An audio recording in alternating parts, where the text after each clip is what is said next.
कोई mic off करेंगे? Shahzad loan आपका ये ऑन है?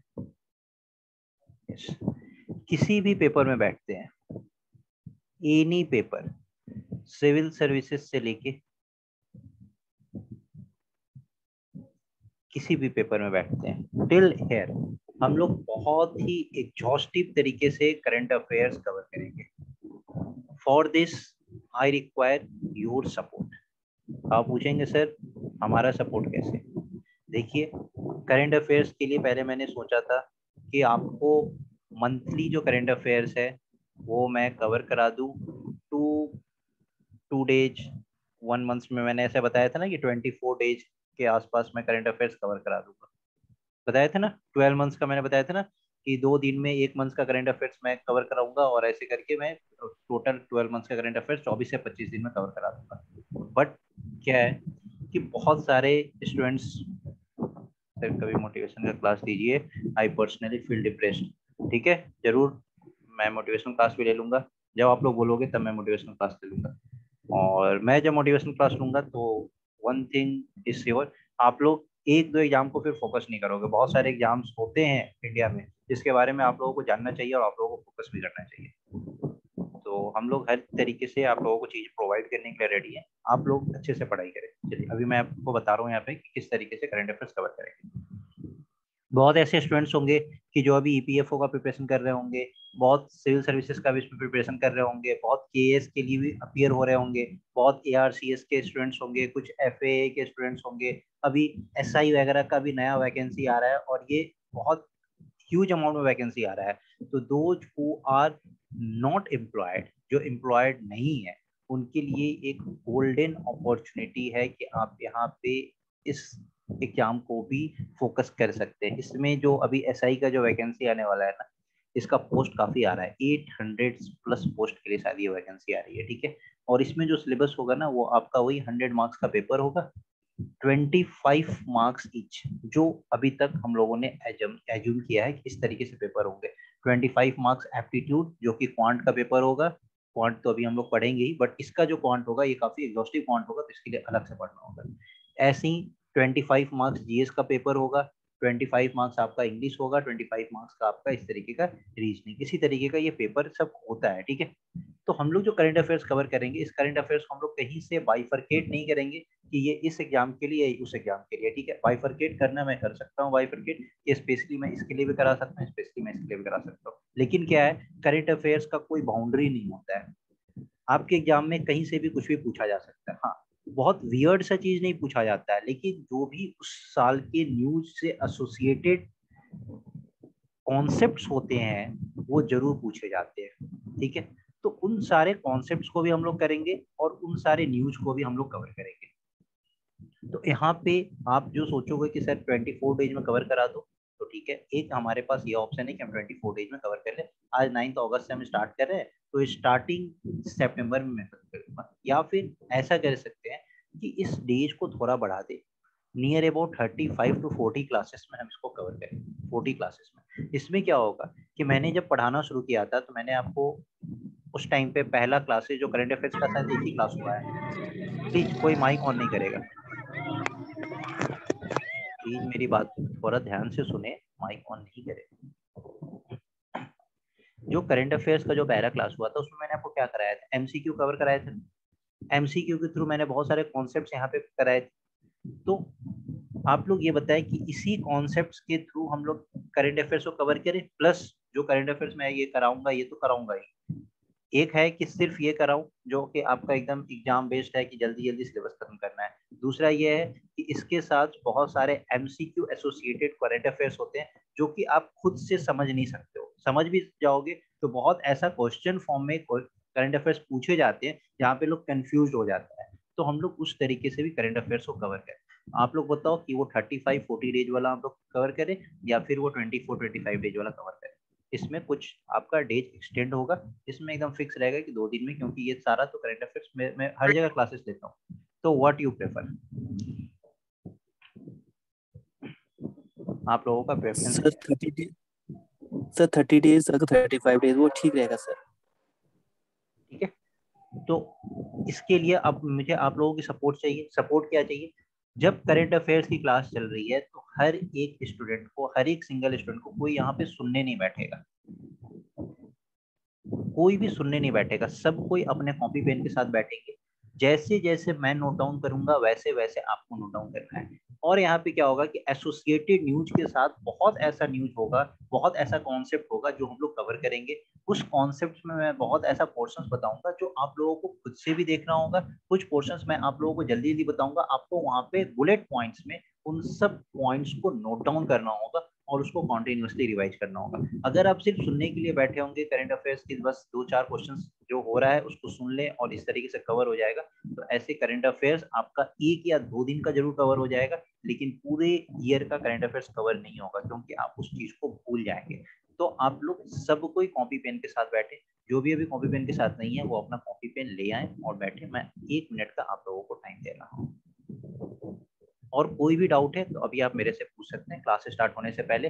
वो जो स्टूडेंट्स आज न्यू ज्वाइन किए हों या जो प्रीवियस जो क्लासेस कर रहे थे, आज मैं फ्रेश करंट अफेयर्स स्टार्ट कर रहा हूँ। तो जो प्रीवियस से कर रहे थे कोई दिक्कत नहीं है। जैन मंथ से आज हम लोग करंट अफेयर्स स्टार्ट कर रहे हैं और ये हमारी क्लासेस रेगुलर चलेगी, मंडे टू फ्राइडे की क्लास चलेगी। और एक क्लास जो हमारा पॉलिटी का भी चल रहा है वो भी मंडे टू फ्राइडे की क्लास चलेगी। वो वही 8-10 में क्लास स्टार्ट होगी ना, 8 या 8-10 में क्लास स्टार्ट होगी, 8-10 में स्टार्ट होगी ना, 8-10 to 9-10 ये क्लासेस चलेगी। तो यही 2 क्लासेस अभी आप लोगों की कंटिन्यू होगी। ये क्लासेस आपके 6:15 to 7:15 की क्लासेस होगी करंट अफेयर्स की, मंडे टू फ्राइडे। और 8-10 to 9-10 ये आपकी अभी पॉलिटी की क्लास चलेगी।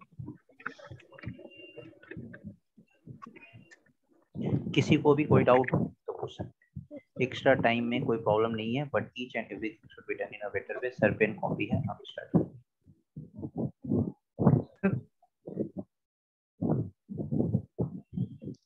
यस, अभी कुछ पूछना है आप लोगों को तो आप लोग पूछ सकते हैं। सर सर रिक्वेस्ट ये है सर, अगर अक्टूबर या नवंबर, अक्टूबर से स्टार्ट करेंगे सर, क्योंकि अगर हमारा एग्जाम होगा सर नवंबर में होगा, 1 साल के लिए सर। क्या क्या बोल रहे हो? मेरी रिक्वेस्ट ये है सर, अक्टूबर से स्टार्ट करेंगे 2020। अक्टूबर 2020 से आप चाहते हैं स्टार्ट करना? Okay yes sir. ओके, चलिए आप चाहते हैं अक्टूबर 2020 से स्टार्ट करें। और किसी का कोई doubt?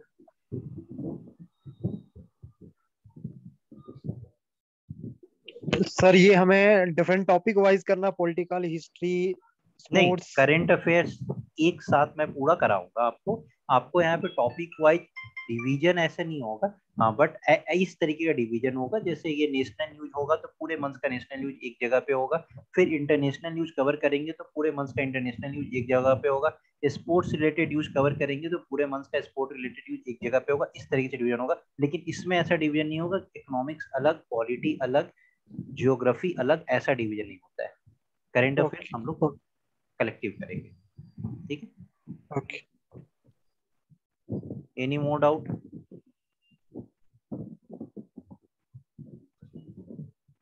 Sir, I have joined recently only, so am I going to face any huge trouble? आपका नाम क्या है? Jyot Kaur. I don't know first नाम कैसे प्रोनाउंस करते हैं, बट कौर। मैं आपको ये बताऊं, स्पेशल प्रेफरेंस देनी है करंट अफेयर्स में। बिल्कुल, जो स्पेशल प्रेफरेंस वाला जो करंट अफेयर्स होगा वो मैं खुद ही यहाँ पे कवर कराऊंगा, सो डोंट वरी फॉर दैट। हाँ, जो आप बोल रहे हो कि स्पेशल सॉरी कोई आप ट्रबल फेस करोगे, तो मेरे क्लासेस में किसी भी तरीके का कोई भी ट्रबल नहीं होता है, whether you are new to this or you are old to this. किसी भी तरीके का कोई भी ट्रबल नहीं होगा, so don't worry for this. Okay, देखिए एक स्टूडेंट ने बोला है कि सर अक्टूबर से करा दीजिए, और जनरली मैंने स्टार्ट किया है जैन से। तो अभी क्या करते हैं हम लोग, जनवरी 2021 से कवर करते हैं। अगस्त चल रहा है ना, सितंबर, सितंबर या अक्टूबर फर्स्ट वीक तक आपका ये करंट अफेयर्स वाला पोर्शन कवर खत्म हो जाएगा, ठीक है? तो क्या करेंगे, जब अक्टूबर फर्स्ट वीक में खत्म हो जाएगा तो उस टाइम पे फिर हमारे पास अभी आगे का करंट अफेयर्स तो आया नहीं होगा। आगे का करंट तभी आएगा ना जब नवंबर बीतेगा, दिसंबर बीतेगा, तभी आएगा। तो उस टाइम पे क्या करेंगे कि फिर हम लोग बैक डेट में जाके अक्टूबर और नवंबर का, अक्टूबर, नवंबर और दिसंबर का करंट अफेयर्स जो थोड़ा इंपॉर्टेंट होगा, क्योंकि क्या होता है कि एग्जाम से आप जितना पास होते हो वो करंट अफेयर्स उतना इंपॉर्टेंट होता है। हाँ, लेकिन सिविल सर्विसेज या जो केएस का जो पेपर्स वगैरह होता है इसके लिए इंटायर 1 ईयर का करंट अफेयर्स इंपॉर्टेंट होता है। लेकिन और किसी भी एग्जाम के लिए 7 to 8 मंथ्स का current affairs is more than enough.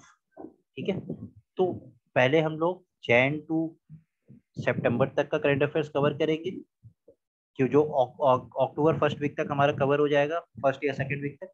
And then हम लोग क्या करेंगे कि अगर उसके बाद आप लोगों को लगता है कि नहीं सर पहले का भी आप करा दो, तो आई हैव नो इशू, मैं पहले का भी करा दूंगा, अक्टूबर नवंबर एंड दिसंबर। करंट अफेयर्स में कैसे कराऊंगा, तो ये तो कराऊंगा हाफ एन आवर, और हाफ एन आवर जो मैं एमसीक्यू के फॉर्म में, क्वेश्चन फॉर्म में आप लोगों को करंट अफेयर्स कराऊंगा। ये जो एमसीक्यू वाला होगा ना, ये काफी ध्यान से आप लोग सुनना और समझना, क्योंकि ये काफी इंपॉर्टेंट करंट अफेयर्स होते हैं। ये क्या है, ये एक स्टोरी टाइप का करंट अफेयर्स है, इसमें आपके पास नोट्स भी रहेगा, आप उसको बार बार रिकॉल कर सकते हो, याद कर सकते हो। लेकिन यहाँ पे जो एमसीक्यू वाला जो करंट अफेयर्स होता है, इसमें आपको कॉन्सेप्ट चेक किया जाएगा, कुछ ऐसा फैक्ट्स भी रहेगा, ऐसा नहीं है कि सारा का सारा कॉन्सेप्ट पार्ट ही रहेगा, कुछ ऐसा फैक्ट भी रहेगा जो यहाँ पे मैंने कवर नहीं किया है, उसको मैं यहाँ पे कवर करूंगा फैक्ट्स के फॉर्म में, और एमसीक्यू कॉन्सेप्ट वाइज क्वेश्चंस के फॉर्म में यहाँ पे कवर करूंगा। और जो आपका इसके अलावा जो भी करंट अफेयर्स होगा वो यहाँ से होगा। रेस्ट आपको किसी अदर बुक्स की रिक्वायरमेंट नहीं है, एग्जॉस्टिव करंट अफेयर्स यहाँ पे कवर किया जाएगा। तो फॉर दिस आप लोग कॉपी पेन लेके जरूर बैठे और डेली बाय डेली का करंट अफेयर्स आप लोग रिवाइज करते रहे।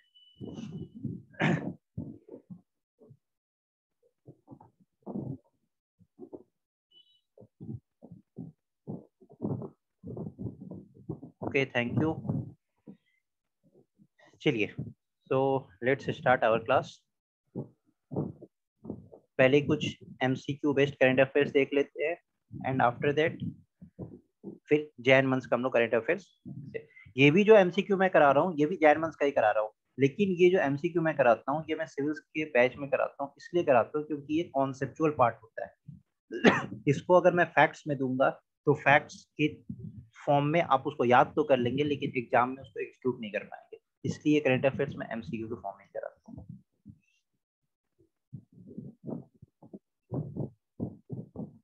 तो आप लोग कॉपी पेन के साथ रेडी रहें, आज का डेट मेंशन कर लें, और आज से आपका करंट अफेयर्स का रेगुलर क्लासेस चलेगा।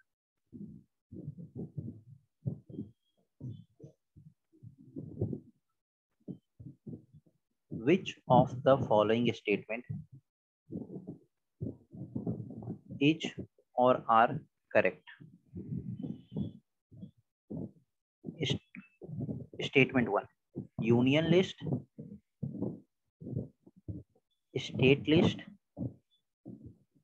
and concurrent list are under 7th schedule. Statement 2, currency and coinage comes under union list. And statement 3, education comes under state list. Option A, only 3. Option B, only 1 and 3. Option C, 2 and 3. And option D, 1 and 2. 1 and 2. चलिए, इन सारे current affairs के लिए मैं आप लोगों को 30 second का time दूंगा, और फिर मैं खुद ही एक एक पॉइंट को एक्सप्लेन करूंगा।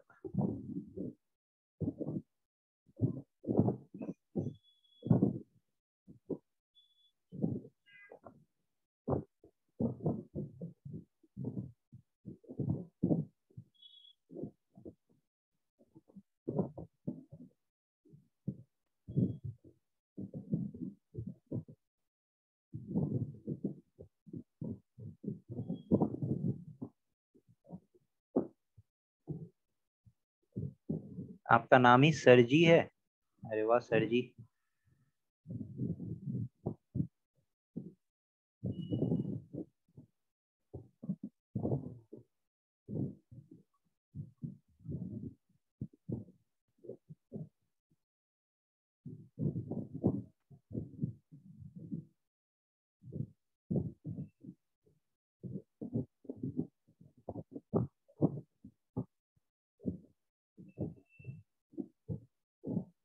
बी डी सी बी, ए को छोड़ के सब सारा आंसर आ चुका है। ठीक है, चलिए अब हम लोग देखते हैं। सबसे पहले ये देखते हैं कि ये करंट अफेयर्स क्यों है और क्यों इस तरीके का हम कर रहे हैं, क्वेश्चंस कर रहे हैं। तो CII, confederation of Indian industry, यहाँ पे अभी एक डिबेट चल रहा है टूरिज्म से रिलेटेड कि टूरिज्म को किस लिस्ट में डाला जाए।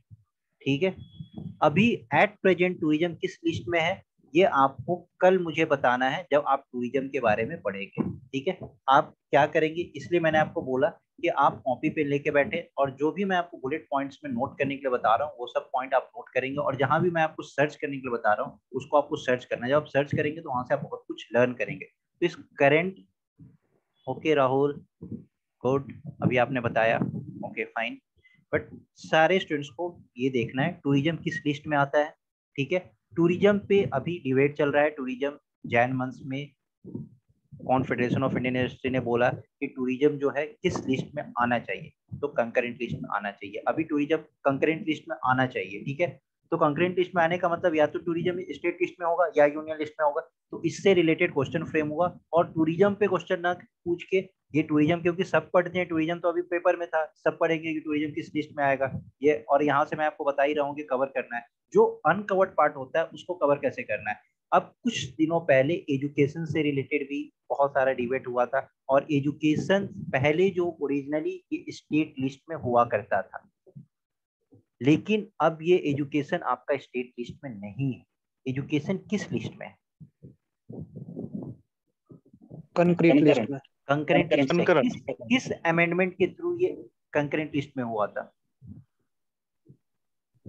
किस अमेंडमेंट के थ्रू, कौन सा अमेंडमेंट हुआ था कि एजुकेशन आपका कंकरेंट लिस्ट में डाला गया था? 42nd sir, sorry 42nd। Wonderful, 42nd amendment act में ये एजुकेशन आपका कंकरेंट लिस्ट में डाला गया था। तो ये थर्ड स्टेटमेंट आपका गलत होता है, और अगर आपको ये थर्ड स्टेटमेंट पता है कि गलत है तो आप ऑप्शन देख रहे हैं किस तरीके से सेट किया गया है, 3-3-3।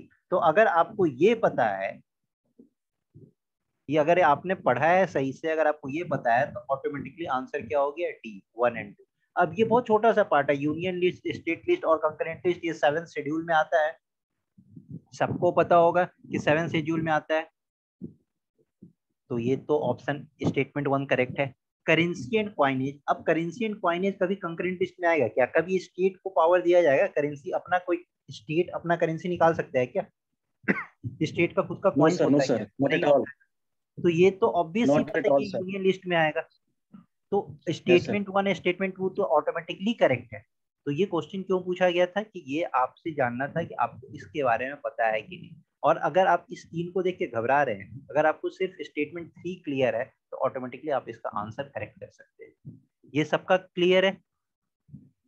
अगर आप लोगों का क्लियर है ना तो बस चैट में यस करते चलिए, क्लियर या क्लियर करते चलिए। यस, वंडरफुल रहना, आपका करेक्ट था, बहुत लोगों का करेक्ट था, दैट्स गुड। बट इससे बहुत कुछ सीखने को मिलता है, वो सब चीज आप लोग नोट करिए। यहाँ पे मैंने CII के बारे में बताया, यहाँ पे मैंने टूरिज्म के बारे में बताया, तो यहाँ पे आपको जाके सर्च करना है, ये CII भी सर्च करना और यहाँ पे टूरिज्म का पार्ट भी आपको सर्च करना है।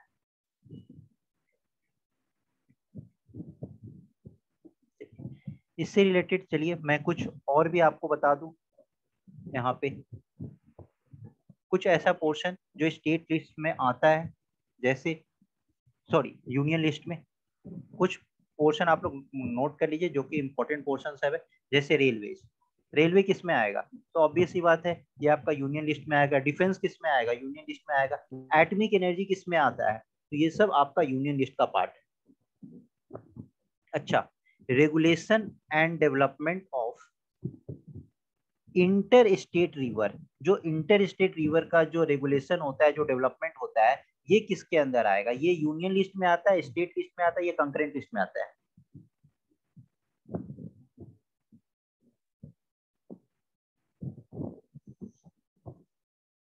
ये सब तो आप लोग आराम से बता देंगे, रेलवे, डिफेंस, एटॉमिक एनर्जी तो बता देंगे आराम से, यूनियन लिस्ट में आता है। बट ये वाला पोर्शन किस लिस्ट में आएगा?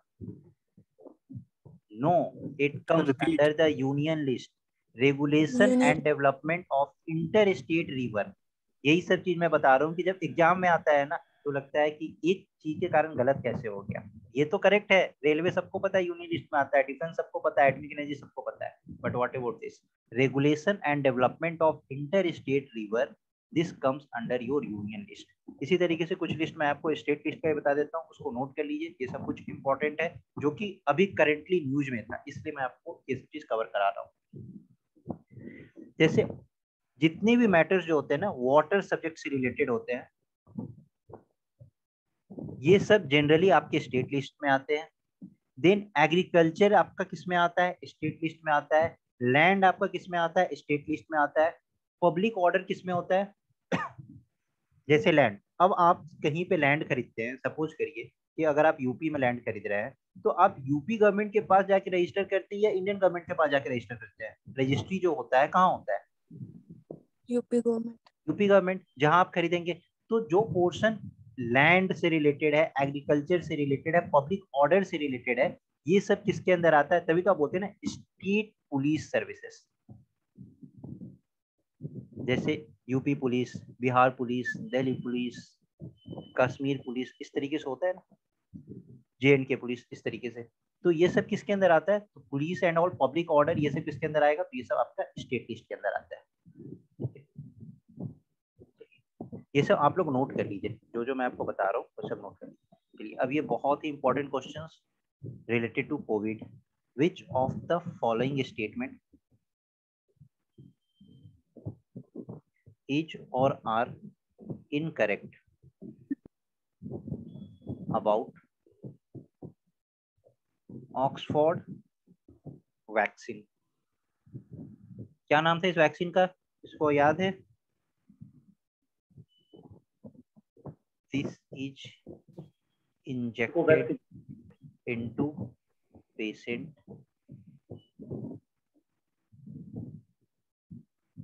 harmless virus is used to make a vaccine. And the third statement, T cells are triggered to fight the virus.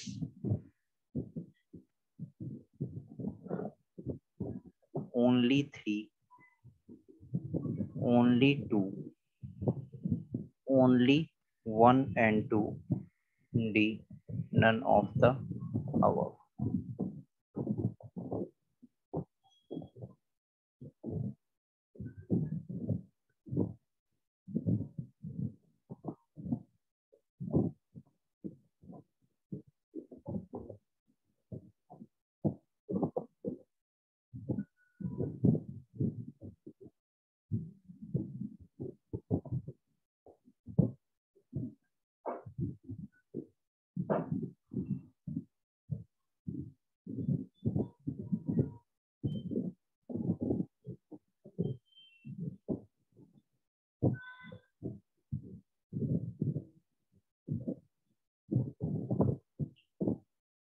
चलिए समझते हैं इस क्वेश्चन को, ठीक है?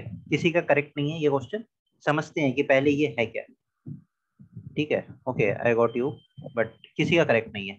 समझते हैं कि ये क्या बोल रहा है, ये क्वेश्चन क्या पूछ रहा है, तो अच्छे से पहले इसका मैकेनिज्म समझते हैं।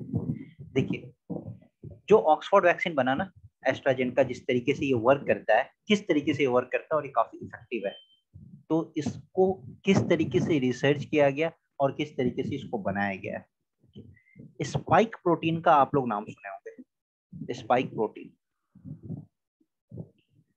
ये जो स्पाइक प्रोटीन है ना, ये कोरोना वायरस जो होता है ना उसके सरफेस पे मिलता है, ठीक है?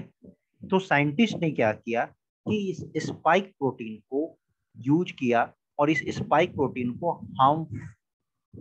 हार्मलेस वायरस, जो वायरस हार्मफुल नहीं होता है, जो हार्म नहीं करता है, जो गुड वायरस होता है, तो इस स्पाइक प्रोटीन को इस हार्मलेस वायरस के साथ कनेक्ट किया गया, ठीक है? और इसको कनेक्ट करके एक वैक्सीन जनरेट किया गया, ठीक है?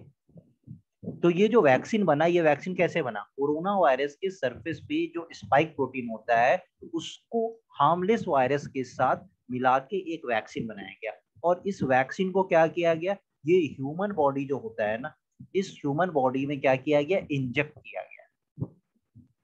तो फर्स्ट स्टेटमेंट तो करेक्ट है कि this is injected into patient, तो इसको इंजेक्ट किया गया और यहाँ पे हार्मलेस वायरस का यूज किया गया टू मेक अ वैक्सीन। तो सेकंड स्टेटमेंट भी करेक्ट हो जाता है कि हार्मलेस वायरस का यूज किया गया इस वैक्सीन को जनरेट करने के लिए। अब ये क्या हुआ, जब ये ह्यूमन बॉडी में इंजेक्ट होता है तो इसके बाद क्या होता है, वैक्सीन जैसे ही ह्यूमन बॉडी में एंटर करता है तो यहाँ पे ये क्या करता है, स्पाइक प्रोटीन बनाना स्टार्ट करता है।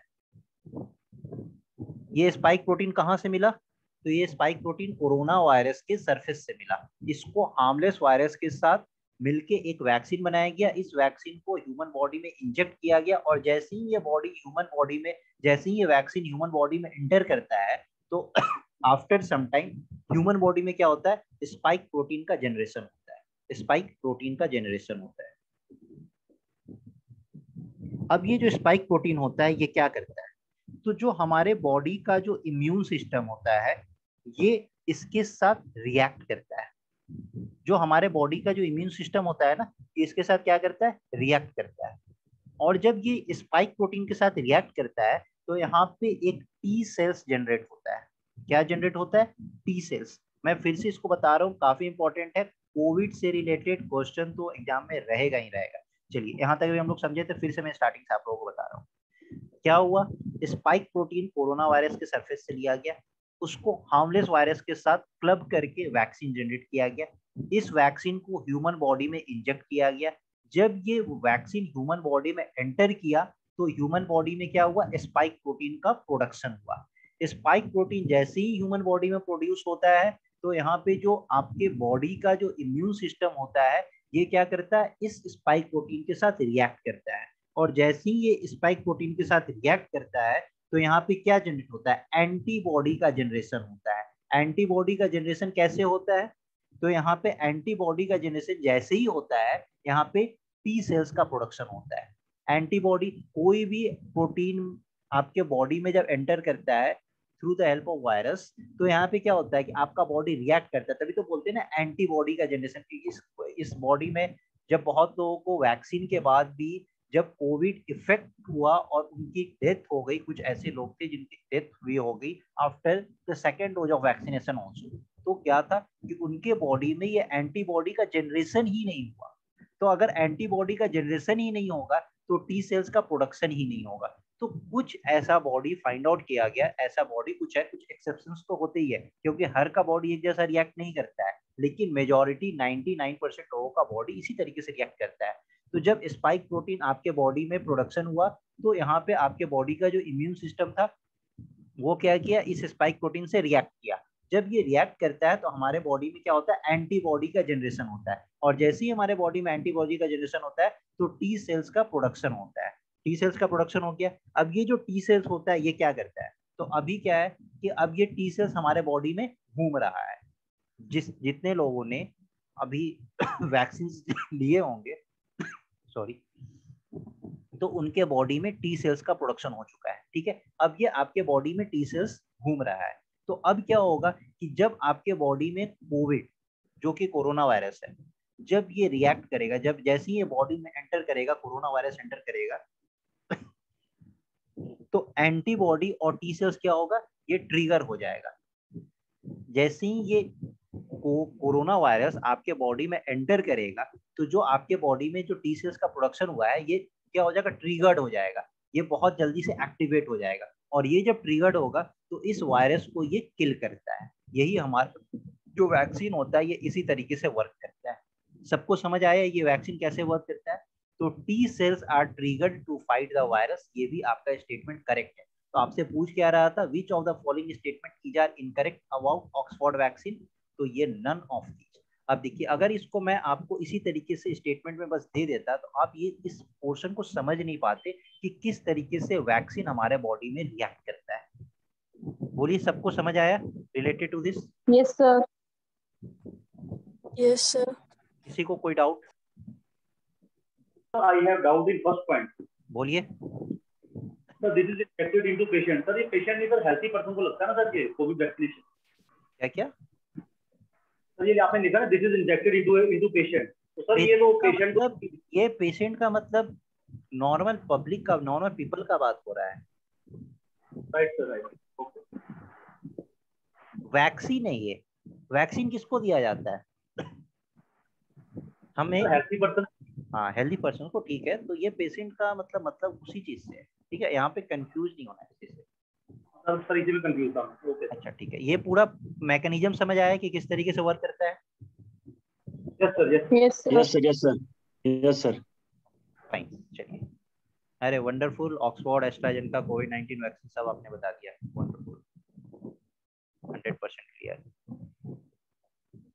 देखिए टी सेल्स को यहाँ पे क्या एक्सप्लेन करो। टी सेल्स जो होता है ना, ये इस तरीके से का टी सेल्स होता है। देखिए मैं आपको थोड़ा सा आपको फिगर में समझाता हूँ। क्या होता है कि इस तरीके का प्रोटीन होता है। इस प्रोटीन में क्या होता है, ऐसा ऐसा ये स्पाइक